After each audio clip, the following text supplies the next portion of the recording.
Hello friends, new Horizon in homeopathy চ্যানেলে ইউটিউবের সমস্ত দর্শককে আবার একবার স্বাগত জানাই। আমি ডক্টর অম্বুজকান্তি সাহা আজ আরেকটি নতুন ভিডিও নিয়ে আপনাদের সামনে উপস্থিত হয়েছি। স্ত্রী পুরুষ নির্বিশেষে যে কোনো বয়সের মানুষের মধ্যেই কোমরে ব্যথা বা লাম্বাগো খুবই কমন সমস্যা। আমার মনে হয় এমন কোনো মানুষ নেই যার কখনো কোমরে ব্যথা বা লাম্বাগো হয়নি। কোনো ভারী জিনিস তুলতে গিয়ে কিংবা কোনো কারণে কোমরে আঘাত লেগে অথবা ভারী জিনিস অনেকক্ষণ বহন করার পর কিংবা কিছু কিছু শিরদাঁড়ার রোগ যেমন lumber spondylosis, osteo arthritis, ankylosing spondylitis, এই সমস্ত রোগের কারণে যে কোনো বয়সের মানুষের মধ্যেই কোমরে ব্যথা বা লাম্বাগো হতে পারে। এই ধরনের বেশ কিছু সমস্যা নিয়ে আমার ভিডিওগুলো আপনারা নিশ্চয়ই দেখে থাকবেন। তবে মহিলাদের মধ্যে কোমরে ব্যথা বা লাম্বাগো হওয়ার আরও বেশ কিছু গাইনিকোলজিক্যাল সমস্যা থাকে। এই ধরনের গাইনিকোলজিক্যাল সমস্যায় ভুগছেন এমন বেশ কিছু মহিলাদের অনুরোধে আজ আমি তাদেরই কোমরের ব্যথা অর্থাৎ মহিলাদের কোমরে ব্যথা বা লাম্বাগো প্রসঙ্গেই সংক্ষিপ্ত আলোচনা করতে চলেছি। ফ্রেন্ডস, মহিলাদের কোমরে ব্যথা হওয়ার প্রধান কারণ কী কী রোগের কারণে কোমরে ব্যথা হয়, কোমরে ব্যথার সঙ্গে আনুষঙ্গিক আর কী লক্ষণ দেখা দিতে পারে, কী পরীক্ষা নিরীক্ষা করা প্রয়োজন, কোন কোন হোমিওপ্যাথিক ওষুধ এই ধরনের গাইনিকোলজিক্যাল কারণে হওয়া কোমরে ব্যথার জন্য খুবই উপকারী, কী ঘরোয়া পদ্ধতি অবলম্বন করা যেতে পারে, কী স্বাস্থ্যবিধি মেনে চলা দরকার, এই সমস্ত জানতে হলে আমার এই ভিডিও আপনাদের সম্পূর্ণ দেখতে হবে। আর যদি ভিডিওটি ভালো লেগে থাকে তবে অবশ্যই লাইক করবেন, বন্ধুদের মধ্যে শেয়ার করবেন, কোনো প্রশ্ন থাকলে হোয়াটসঅ্যাপে লিখে জানাবেন। আর আপনি যদি এই চ্যানেলে নতুন হয়ে থাকেন তবে অবশ্যই চ্যানেলটিকে সাবস্ক্রাইব করবেন যাতে নতুন নতুন ভিডিওর নোটিফিকেশান আপনি সবার প্রথমেই পেয়ে যান। মহিলাদের পেলভিস বা নিতম্ব পুরুষদের তুলনায় অনেকটাই চওড়া বা ওয়াইড, সেই কারণে শিরদাঁড়া বা স্পাইনে খুব বেশি চাপ পড়ে আর সেই কারণেই মহিলাদের কোমরে ব্যথা বা লাম্বাগো হওয়ার সম্ভাবনা খুব বেশি থাকে। মেয়েদের পিরিয়ড শুরু হওয়ার বয়স থেকে আরম্ভ করে সব বয়সের মহিলাদের মধ্যেই যে কোনো সময় অথবা দীর্ঘদিন ধরে কোমরের ব্যথার সমস্যা থাকতে পারে। তবে তার মধ্যে প্রথম ও প্রধান কারণই হলো মেনস্ট্রুয়াল পেন, যাকে ডাক্তারি পরিভাষায় বলা হয় ডিসমেনোরিয়া। এক্ষেত্রে কোমরে ব্যথার সঙ্গে সঙ্গে প্রচণ্ড পেটে ব্যথা হয় আর তা মেন্স শুরু হওয়ার আগের দিন থেকেও হতে পারে বা মেন্স শুরু হওয়ার পর থেকে আরম্ভ হয়ে কয়েকদিন থাকতে পারে। কারো ক্ষেত্রে এই ব্যথা অর্থাৎ লাম্বাগো প্রচণ্ড বেশি হয়, আবার কারো ক্ষেত্রে কম হয়। এছাড়াও আরও নানা রকম গাইনিকোলজিক্যাল সমস্যা যেমন ওভারিয়ান সিস্ট, ইউটেরাসের কিছু কিছু রোগ যেমন endometriosis, pelvic inflammatory disease, adenomyosis, uterine fibroid ইত্যাদি কারণেও মহিলাদের কোমরে প্রচণ্ড ব্যথা হয়। আর তার সঙ্গে আরও কিছু গাইনিকোলজিক্যাল সিমটম দেখা দেয়, যেমন খুব বেশি মেনস্ট্রুয়াল ব্লিডিং হয়, ইররেগুলার মেনস্ট্রুয়েশন দেখা দিতে পারে, আবার কারো কারো দীর্ঘদিন ধরে মেনস্ট্রুয়েশন বন্ধ থাকে এবং তার ফলে শরীরে নানা রকম কষ্ট দেখা দেয়।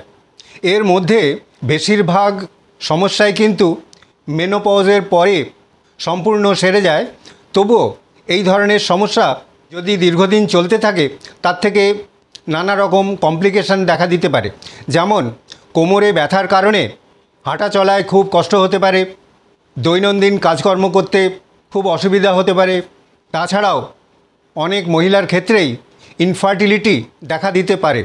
এছাড়াও অনেক মহিলার প্রেগনেন্সি চলার সময়ও কোমরে ব্যথা দেখা দেয়। যে কারণেই হোক বা যে বয়সের মহিলাদের মধ্যেই দীর্ঘ সময় ধরে কোমরে ব্যথা চলতে থাকলে সময় নষ্ট না করে একজন অভিজ্ঞ চিকিৎসকের সঙ্গে যোগাযোগ করতে হবে। উনি শারীরিক নানা রকম পরীক্ষা করে ও কিছু কিছু পরীক্ষা নিরীক্ষা যেমন অ্যাবডোমেনের ইউএসজি করে, লাম্বোস্যাক্রাল স্পাইনের এক্স-রে করে, নানা রকম রক্ত পরীক্ষা যেমন সিআরপি, HLA-B27 পরীক্ষা করে এবং তাদের রিপোর্ট দেখে উনি বলে দিতে পারবেন ঠিক কী কারণে কোমরে ব্যথা হচ্ছে, আর সেই অনুযায়ী যথোপযুক্ত চিকিৎসার ব্যবস্থা করতে হবে। এখন আমি মহিলাদের কোমরে ব্যথার জন্য অত্যন্ত কার্যকর কয়েকটি হোমিওপ্যাথিক ওষুধের লক্ষণ ও প্রয়োগ বিধি আপনাদের জানিয়ে দিচ্ছি। প্রথমেই যে ওষুধের কথা বলবো সেটি হলো ব্রায়োনিয়া অ্যালবা। যে কোনো গাইনিকোলজিক্যাল রোগের কারণে যদি কোনো মহিলার কোমরে ব্যথা হয় আর সেখানে যদি দেখা যায় সম্পূর্ণ বিশ্রামে এই কোমরে ব্যথা একেবারেই কমে যায় বা খুব ভালো থাকে, আর একটু মাত্র নড়াচড়া করলেই কোমরের ব্যথা বাড়ে, আর তার সঙ্গে গলা মুখ খুব শুকনো থাকে, জিভ শুকিয়ে থাকে, প্রচুর জল পিপাসা থাকে, তবে ব্রায়োনিয়ার পেশেন্ট অনেক বেশি সময়ের ব্যবধানে প্রচুর পরিমাণে জল পান করেন।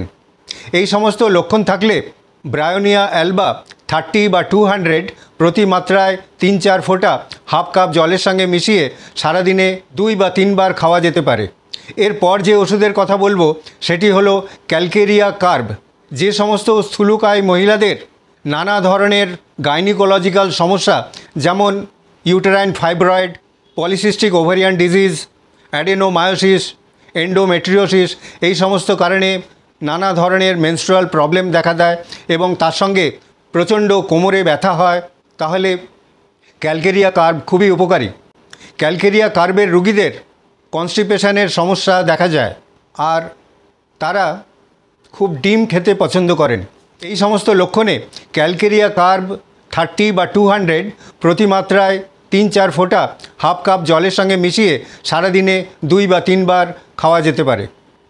এরপর যে ওষুধের কথা বলবো সেটি হলো সিমিসিফিউগা বা অ্যাক্টিয়া রেসিমোসা। ডিসমেনোরিয়ার কারণে যদি কোনো মহিলার প্রচণ্ড কোমরে ব্যথা করে, তার সঙ্গে পেটে ব্যথা, 2 থাইয়ে ব্যথা, পুরো শিরদাঁড়ায় ব্যথা এবং তার সঙ্গে যদি প্রচুর মেনস্ট্রুয়াল ব্লিডিং হয়, সেক্ষেত্রে অ্যাক্টিয়া রেসিমোসা বা সিমিসিফিউগা খুবই উপকারী। এই সমস্ত ক্ষেত্রে সিমিসিফিউগা 30 বা 200 প্রতি মাত্রায় 3-4 ফোঁটা হাফ কাপ জলের সঙ্গে মিশিয়ে সারাদিনে 2 বা 3 বার খাওয়া যেতে পারে। এরপর যে ওষুধের কথা বলবো সেটি হলো স্ট্যাফিস্যাগ্রিয়া। মহিলাদের কোনো রকম গাইনিকোলজিক্যাল অপারেশনের পরে অথবা সিজারিয়ান সেকশনের পরে যদি কোমরে খুব ব্যথা হয়, তাহলে সেক্ষেত্রে স্ট্যাফিস্যাগ্রিয়া খুবই উপকারী। এক্ষেত্রে স্ট্যাফিস্যাগ্রিয়া 30 বা 200 প্রতি মাত্রায় 3-4 ফোঁটা হাফ কাপ জলের সঙ্গে মিশিয়ে সারাদিনে 2 বা 3 বার খাওয়া যেতে পারে। হোমিওপ্যাথিতে মহিলাদের কোমরে ব্যথার জন্য আরও অনেক মেডিসিন আছে, সেই কারণে সবচেয়ে ভালো হয় একজন অভিজ্ঞ হোমিওপ্যাথিক চিকিৎসকের তত্ত্বাবধানে থেকে তার নির্দেশ মতো ওষুধ খাওয়া। এই সমস্ত ওষুধ খাওয়ার সঙ্গে সঙ্গে কতকগুলো ঘরোয়া পদ্ধতি অবলম্বন করা যেতে পারে। কিছু স্বাস্থ্যবিধি মেনে চলা দরকার, যেমন মেনস্ট্রুয়েশন চলাকালীন সম্পূর্ণ বিশ্রামে থাকা দরকার। এছাড়াও কোমরে অল্টারনেটলি গরম ও বরফ সেঁক দেওয়া যেতে পারে, তাতে কোমরের যে কোনো ধরনের ব্যথায় খুবই উপশম হয়। এছাড়াও প্রতিদিন কিছু হালকা ব্যায়াম করা দরকার। শোয়া বসার সময় এমনভাবে পশ্চারাল ইমপ্রুভমেন্ট করতে হবে যাতে কোমরের ওপর চাপ কম পড়ে বা একেবারেই না পড়ে। আর সর্বোপরি লাইফস্টাইলের কিছু কিছু চেঞ্জ করতে হবে, যেমন যাদের ওজন খুব বেশি তাদের তা নিয়ন্ত্রণ করতে হবে। যারা ধূমপান করেন কিংবা মদ্যপান করেন তাদের এই অভ্যাস সম্পূর্ণ পরিত্যাগ করতে হবে। এই সব করলে আর ওষুধপত্র খেলে দেখা যাবে গাইনিকোলজিক্যাল যে কোনো সমস্যার কারণেই হোক কিংবা শিরদাঁড়ার নিজস্ব কোনো কারণে যদি কোমরে ব্যথা হয় তা ধীরে ধীরে কমে আসবে এবং একসময় সুস্থ অবস্থা ফিরে আসবে। আশা করি আমার এই ভিডিও সামান্য হলেও আপনাদের উপকারে আসবে।